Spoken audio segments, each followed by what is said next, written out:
今日 Sigma 咧公布嘅其中一支鏡頭咧就係 APS-C 專用嘅，就係15mm 1.4啊。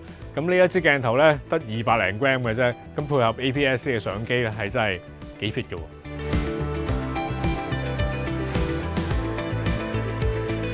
呢一支鏡頭係提供咗3個接環嘅版本嘅，咁就包括咗 Sony 嘅 E mount 啦、Canon 嘅 RF-S 啦，同埋就係富士嘅 X mount 嘅。重量都唔差得太多啦，全部都係大概就係220零 gram 左右啦。咁個等效焦距咧，如果喺富士或者 Sony 嘅機身入邊咧，就大概就係22.5mm 啊。咁喺 Canon 嘅機身上邊咧，就會係變咗24mm 左右啦。Canon 嘅 RF-S 版本咧，佢上邊有少少唔同嘅，就係呢個光圈環嘅位置咧，咁佢就變咗係冇黑度嘅，咁而其他嗰2個版本咧就會有翻黑度啦。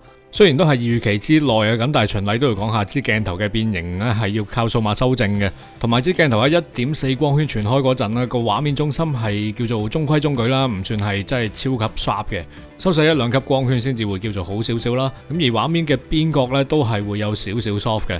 咁最少咧都要去到4至5.6光圈咧，先至叫做比較 sharp 翻少少啦。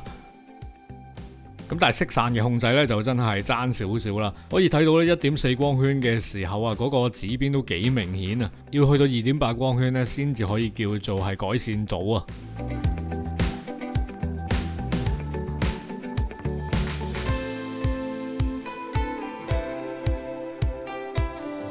如果大家有印象嘅話咧 ，Sigma 嘅呢一個 APS-C 1.4嘅定焦鏡頭入邊咧，其實就出過一支16mm 1.4嘅，咁但係嗰陣時咧，支16mm 1.4就都幾大支下嘅，即係配合 APS-C 嘅相機咧，其實就唔多唔少都係會頭重尾輕嘅。咁今次呢一支15mm 1.4咧，雖然個焦距上咧就歪得啲啲，咁但係呢個 size 咧就會係再 fit 咗好多啦。最近對焦距離0.177米咧，都算係喺同類型鏡頭入邊咧比較近嘅一支嚟嘅。睇完晒支鏡頭嘅大致上嘅質素啦，咁其實個質素咧唔會去到好神級嘅，因為始終呢支鏡頭咧個定位都係比較入門少少啦。咁雖然就叫做都有1.4光圈，但係咧都叫做係比一般嘅 APS-C 嘅用家咧叫做有一個細支啲同埋大光圈嘅鏡頭嘅選擇嘅啫。支鏡頭嘅對焦速度咧，配合部富士 XH2 嚟到去試嘅時候咧，個速度都幾快嘅。另外都試埋 Canon RF-S 嘅版本啊，咁同樣咧嗰個速度上咧都唔爭得好多。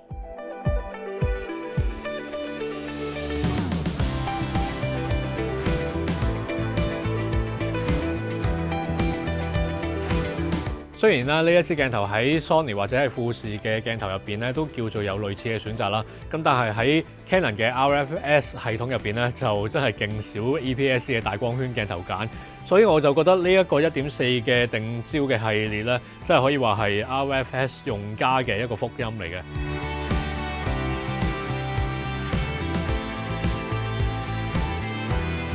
鏡頭上邊就冇防震嘅，咁但係配合翻部 XH2 嚟到去試嘅時候咧，用1秒嘅快門啊，都有大概一半嘅成功率咧，可以係冇手震嘅。咁 lens briefing 嘅情況咧，喺呢一類變形有修正嘅鏡頭之下咧，通常都唔會好明顯嘅。同埋支鏡頭嘅抗圓光能力都幾唔錯㗎，無論係富士嘅 X mount 啦，又或者係 Canon 嘅 RF-S 版本咧，試完出嚟都冇乜好明顯嘅飛啊。最後就俾埋支鏡頭影夜景時候咧個星芒嘅表現，大家睇一睇啊！